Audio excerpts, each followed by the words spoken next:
क्या आप जानते हैं कि हिंदू धर्म के सबसे शक्तिशाली भगवान माने जाने वाले भगवान शिव और भगवान विष्णु के बीच कई बार युद्ध हुआ था। हिंदू धर्म में सृष्टि संचालन त्रिदेव ब्रह्मा, विष्णु और महेश्वर यानी शिव जी करते हैं।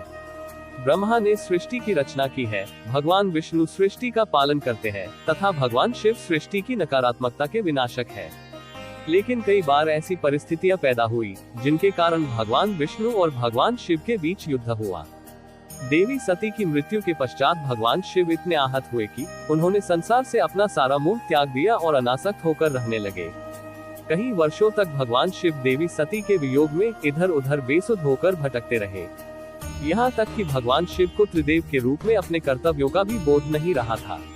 भगवान शिव सृष्टि से अनासक्त होने के कारण भगवान विष्णु को त्रिमूर्ति के खंडित होने और संसार में अराजकता और नकारात्मक शक्तियों के प्रभाव का भय होने लगा था।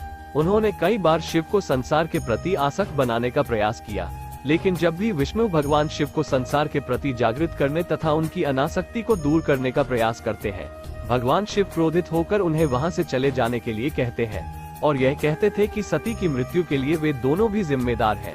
लेकिन फिर भी भगवान विष्णु को महादेव को वापस लाने की एक तरकीब सूझी। तब भगवान विष्णु ने अपने वाहन गरुड़ को आदेश दिया कि वह नागलोक में जाकर सभी नागों पर हमला करे, क्योंकि भगवान विष्णु जानते थे कि अनासक्ति में भी भगवान शिव अपने भक्तों तथा अपने शरणागत पर होने वाले अत्याचार को नहीं देख सकते। इसलिए भगवान शिव को पशुपतिनाथ भी कहा जाता है।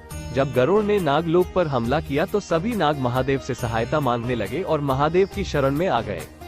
फिर जब गरुड़ नागों के मुखिया नाग वासुकी पर हमला करने के लिए आगे आया तो महादेव उन दोनों के बीच आ गए।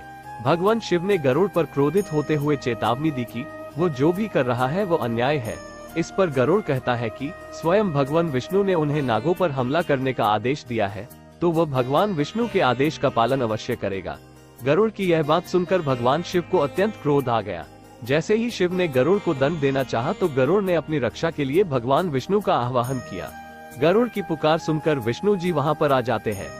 विष्णु जी भगवान शिव को समझने को कहते हैं कि हमला की पहल नागलोक की तरफ से हुई थी और गरुड़ को नागों का संहार करने के लिए मैंने ही कहा था। लेकिन जैसा कि हम जानते हैं कि भगवान शिव हमेशा न्याय करते हैं, इसलिए उन्होंने ये कहकर कि इसमें गरुड़ का अपराध ज्यादा है, वो गरुड़ को मारने के लिए आगे बढ़ते हैं।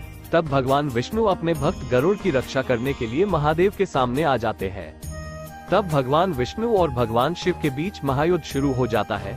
दोनों योद्धा शिव और विष्णु इस सृष्टि के पालनकर्ता तथा विनाशकर्ता है। दोनों की शक्तियां भी एक समान होने के कारण दोनों समकक्ष कहलाते हैं। इसलिए उन दोनों के बीच चल युद्ध का कोई परिणाम नहीं निकल रहा था। तब युद्ध को समाप्त करने के लिए भगवान विष्णु ने अपनी पूरी शक्ति के साथ भगवान शिव का कंठ दबा दिया। विष्णु की इस हरकत से शिव अत्यधिक क्रोधित हो गए। उन्होंने विष्णु को पूरे जोर से धक्का मारा, जिससे विष्णु थोड़ी पीछे सरक गए। तब भगवान शिव ने क्रोधवश अपना त्रिशूल विष्णु जी की तरफ छोड़ दिया।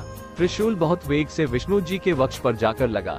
विष्णु के छाती पर त्रिशूल के वार से महादेव को अपने किए का आभास हुआ कि उन्होंने अपने भक्त और अपने आराध्य विष्णु पर ही त्रिशूल चला दिया।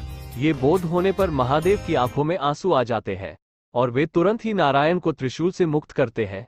इस तरह महादेव संसार के प्रति अपनी अनासक्ति को त्याग कर संसार और त्रिमूर्ति के कर्तव्यों के प्रति आसक्त बन जाते हैं। त्रिशूल के वार से विष्णु जी के वक्ष पर 3 घाव बन जाते हैं और विष्णु द्वारा शिव का कंठ दबाने से शिव जी के कंठ पर उंगलियों के निशान पड़ जाते हैं, जिसके कारण भगवान शिव को शीति महादेव के नाम से जाना जाने लगा। विष्णु जी यह जानते थे कि शिव को त्रिमूर्ति के कर्तव्यों के प्रति आसक्त करने का यही एक उपाय है। तो दोस्तों, वीडियो अच्छी लगी तो लाइक और चैनल को सब्सक्राइब करना ना भूले। हर हर महादेव।